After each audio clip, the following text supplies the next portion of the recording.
आयुर्वेदानुसार आपलं शरीर हे 3 दोष, 7 धातू, 3 मल आणि पंचमहाभूतांनी बनलेलं आहे. ह्या 3 दोषांपैकी वात दोषाबद्दल आपण आधीच्या व्हिडिओमध्ये डिटेलमध्ये माहिती बघितली. आजच्या व्हिडिओमध्ये आपण पित्त दोषाबद्दल माहिती बघणार आहोत. पित्ताचे नेमके काय काम आहेत, पित्ताचे आपल्या शरीरामध्ये स्थान कुठे आहेत, पित्ताचे 5 प्रकार कोणते आहेत, पित्त वाढण्याची काय कारणं आहेत, पित्त वाढल्यामुळे आपल्या शरीरावर त्याचे काय परिणाम होतात आणि पित्ताचे कोणते कोणते व्याधी होऊ शकतात याबद्दलची माहिती आपण आजच्या व्हिडिओमध्ये बघणार आहोत. तेव्हा व्हिडिओ शेवटपर्यंत नक्की पहा. नमस्कार, मी डॉक्टर सविता लांजेवार. माझ्या युट्यूब चॅनलमध्ये तुम्हा सर्वांचं पुन्हा एकदा स्वागत आहे. मी माझ्या चॅनलवर आयुर्वेदातील सिद्धांत तसेच काही औषधी वनस्पतींबद्दल माहिती सांगत असते आणि काही आजारांवर घरगुती उपाय आणि आयुर्वेदिक औषधांची माहिती सांगत असते. जर तुम्ही माझ्या चॅनलवर नवीन असाल तर चॅनलला सबस्क्राईब करा.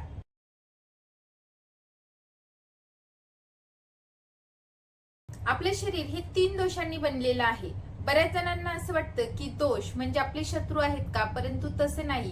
हे जे 3 दोष आहेत ते आपलं शरीर घडवण्याचं काम करत असतं. जसं की आपण आधीच्या व्हिडिओमध्ये वाताचे वेगवेगळे प्रकार 5 प्रकार बघितले, त्यांची कामं बघितली. अशाच प्रकारे पित्ताचे देखील 5 प्रकार आयुर्वेदामध्ये सांगितले आहे. पाचक पित्त, भ्राजक पित्त, आलोचक पित्त, रंजक पित्त, साधक पित्त असे वेगवेगळे 5 प्रकारचे पित्त हे आपापली कामं करत असतात.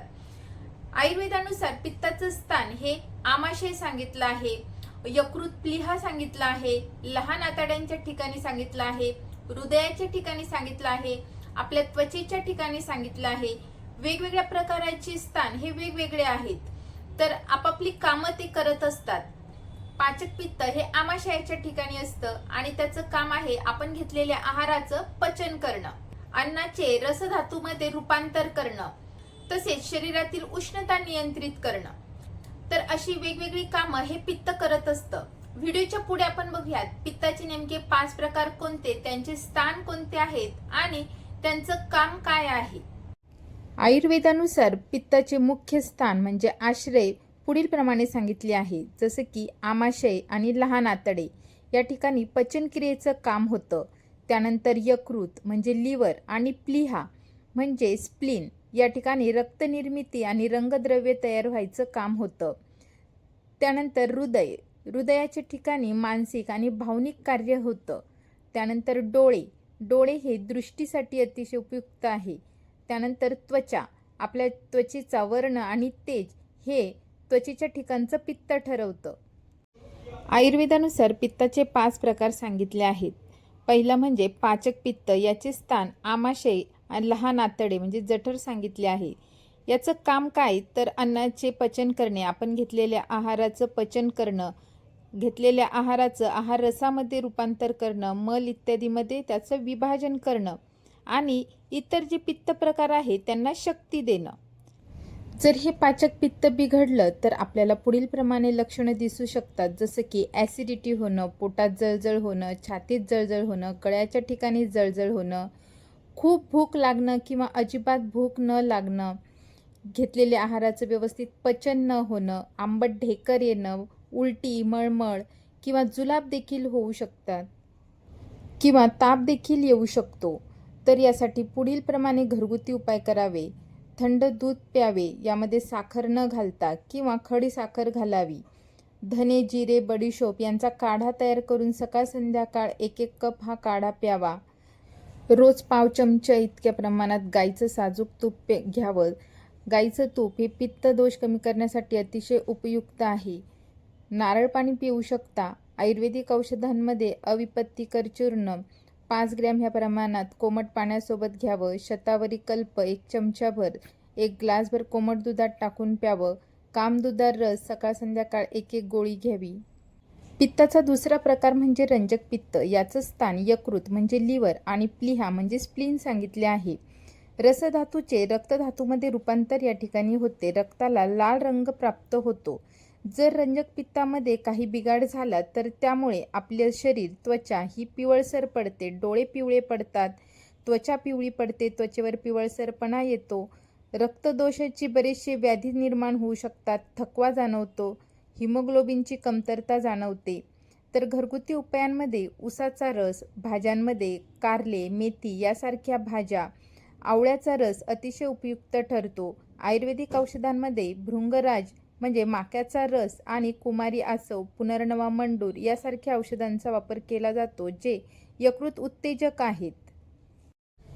त्यानंतरचा प्रकार म्हणजे साधक पित्त. साधक पित्ताचं स्थान हे आयुर्वेदानुसार हृदय आणि मेंदू सांगितले आहे. म्हणजे आपली बुद्धी, स्मरणशक्ती, निर्णय क्षमता वाढवणे, उत्साह, धैर्य आणि आत्मविश्वास निर्माण करणं ही सर्व कामं साधक पित्ताची आहेत.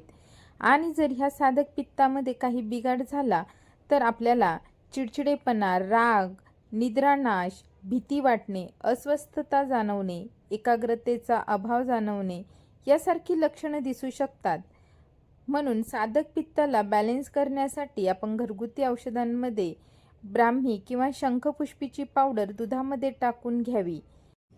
ध्यान करावे, प्राणायाम करावे, थंड पाण्याचा लेप डोक्यावर ठेवावा. आयुर्वेदिक औषधांमध्ये ब्राह्मी घृत अर्धा ते 1 चमचा ह्या प्रमाणात सकाळ संध्याकाळ घ्यावे. सारस्वत अरिष्ट सारखे औषध सकाळ संध्याकाळ 10-10 ml या प्रमाणात घ्यावे. अश्वगंधा लेह घ्यावा. पित्ताचा चौथा प्रकार म्हणजे आलोचक पित्त आणि याचं स्थान डोळे म्हणून सांगितलं आहे.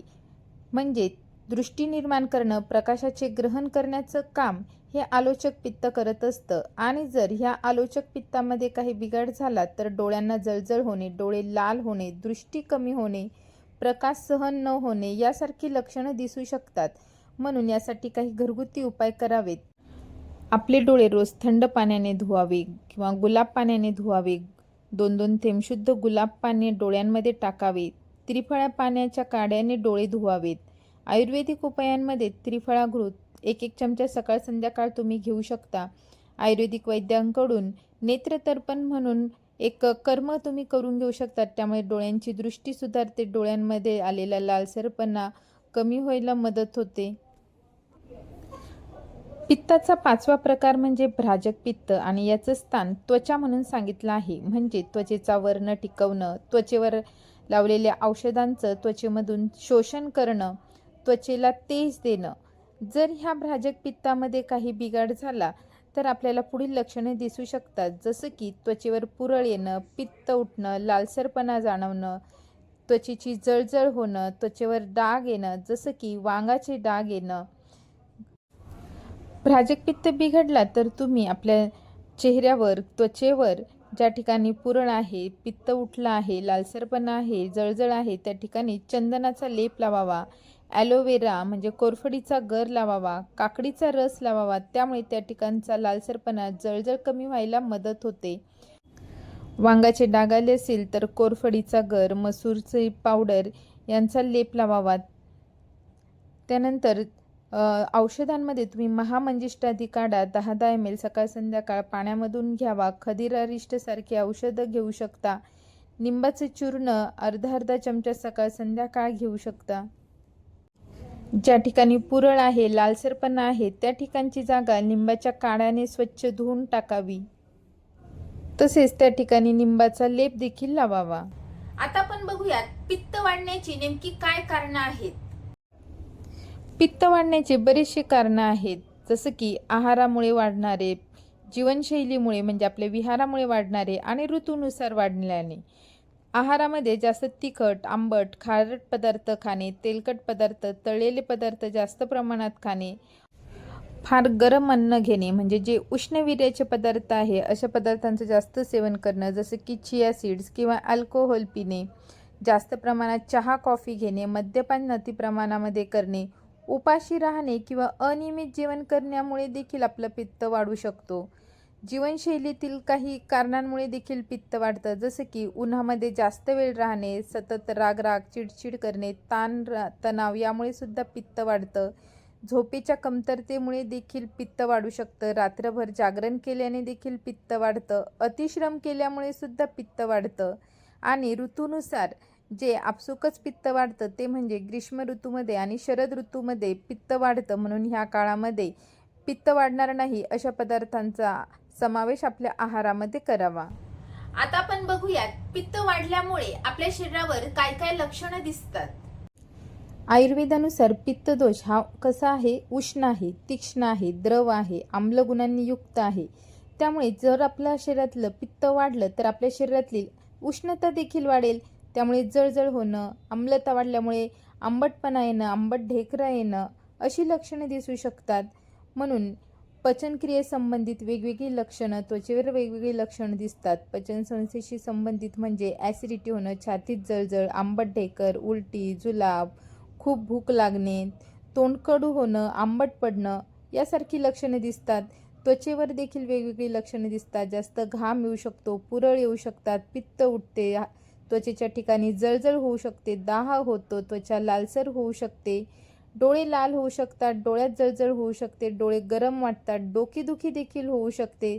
तसेच अशा लोकांमध्ये चिडचिडेपणा वाढतो, राग वाढतो, असहिष्णुता निर्माण होते, अधीरपणा निर्माण होतो, झोप कमी लागते आणि शरीर त्यांचं नेहमी गरम जाणवतं. कधीही अशा लोकांना हात लावला तर त्यांचा हात नेहमी गरम वाटतो, तोंड कोरडे पडत असतात, लघवीला देखील पिवळी होते.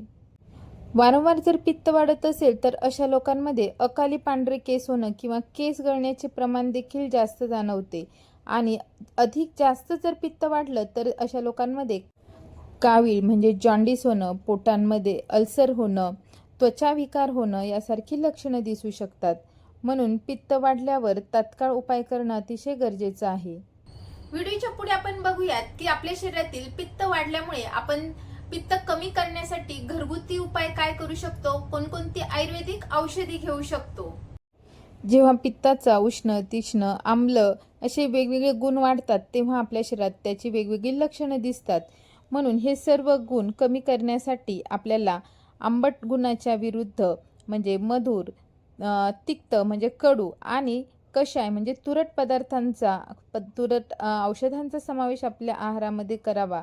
धान्यांमध्ये तांदूळ, गहू, ज्वारी, डाळींमध्ये मूग डाळ, मसूर डाळ, भाज्यांमध्ये दोडका, घोसाळे, कारले, काकडी, दुधी भोपळा यांचा समावेश करावा. फळांमध्ये डाळिंब, सफरचंद, पेरू, चिकू, द्राक्षे यांचा समावेश करावा.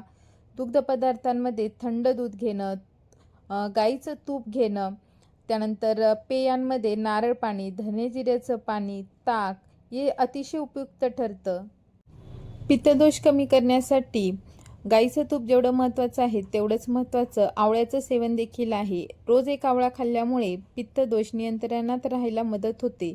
तसेच दूर्वाचा स्वरस देखील पित्तदोष कमी करण्यासाठी अतिशय उपयुक्त आहे. तर अशा प्रकारे ह्या सर्व लक्षणांवरून तुम्ही समजून जा की आपल्या शरीरातील हा पित्तदोष वाढला आहे आणि त्याला नियंत्रित ठेवण्यासाठी, वाढलेला पित्तदोष कमी करण्यासाठी काही घरगुती उपाय आणि आयुर्वेदिक औषधांचं सेवन करा. पुन्हा भेटूयात पुढच्या व्हिडिओमध्ये. तोपर्यंत हेल्दी खा, हेल्दी राहा, आयुर्वेदाला जवळ करा. धन्यवाद.